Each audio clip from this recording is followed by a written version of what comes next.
எங்களுக்கே ரொம்ப ஷாக்கிங்கா இருந்ததுங்க. கதிர்குட்டி பாத்தீங்கன்னா ஒரு 7 o'clock ஈவினிங் போல வந்து லைட்டா அப்பப்ப அழுதுட்டு இருந்தான். சரி பசிக்குது போல இருக்கு, இல்ல தூக்கம் வருது அப்படின்னு சொல்லிட்டு நானும் எல்லாமே ட்ரை பண்ணி பார்த்தேன். ஸோ அழ ஆரம்பிச்சவன் விட்டு விட்டு தான் அழுதுட்டு இருந்தான். 9 o'clock மேல பாத்தீங்கன்னா பயங்கரமா கண்டினியூஸா அழ ஆரம்பிச்சிட்டான். ஒண்ணுமே எங்களுக்கும் புரியல. நாங்களும் என்னென்னமோ ட்ரை பண்ணி பார்த்தோங்க. 10:30 ஆயிடுச்சு, ஓவரா அழ ஸ்டார்ட் பண்ணிட்டான். எறும்பு தான் கடிக்குதான்னு சொல்லிட்டு செக் பண்ணோம். பசி தூக்கம் அதெல்லாம் எதுவுமே கிடையாதுங்க. அப்புறமா சரி ஓகே தூக்கிட்டு ஹாஸ்பிட்டல் ஓட வேண்டியதான்னு சொல்லிட்டு ரெயின்போ தான் பக்கத்துல இருக்கும். ஸோ 24/7 இருக்குன்றதால அங்க போயிட்டோம். அப்புறம் அங்க போயிட்டு ஆனா அவங்க வந்து மோஷன் போல அன்னைக்கு. அப்புறம் டாக்டர் கேட்டதுக்கு எல்லாமே ஆன்சர் பண்ணோன்னே வயிறு செக் பண்ணி பார்த்தாங்க. மோஷன் தான் இருக்குன்னு சொல்லிட்டு டேப்லெட் வச்சு அப்புறம் மோஷன் போயிட்டான். இருந்தாலும் வீட்டுக்கு போகாதீங்க, செட்டில் ஆனதுக்கப்புறம் போங்க, வெயிட் பண்ணுங்கன்னு சொன்னாங்க. அழுதுகிட்டே குட்டி பையன் 12:30 தாங்க தூங்கினான் நைட்டு. நாங்களும் வீட்டுக்கு வரதுக்கே அப்புறம் 1:30 ஆயிடுச்சு.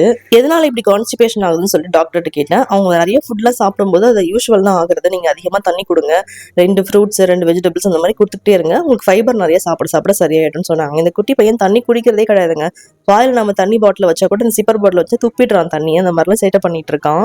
அந்த ப்ராப்ளம் சரியானதுக்கு அப்புறம் கோல்டு காஃப் எல்லாம் வந்துச்சு கதிர்குட்டிக்கு. இப்பதாங்க ஓரளவுக்கு ஓகேவாயிட்டான். இந்த சம்பவம் நடந்து ஒரு 2 weeks இருக்கும்.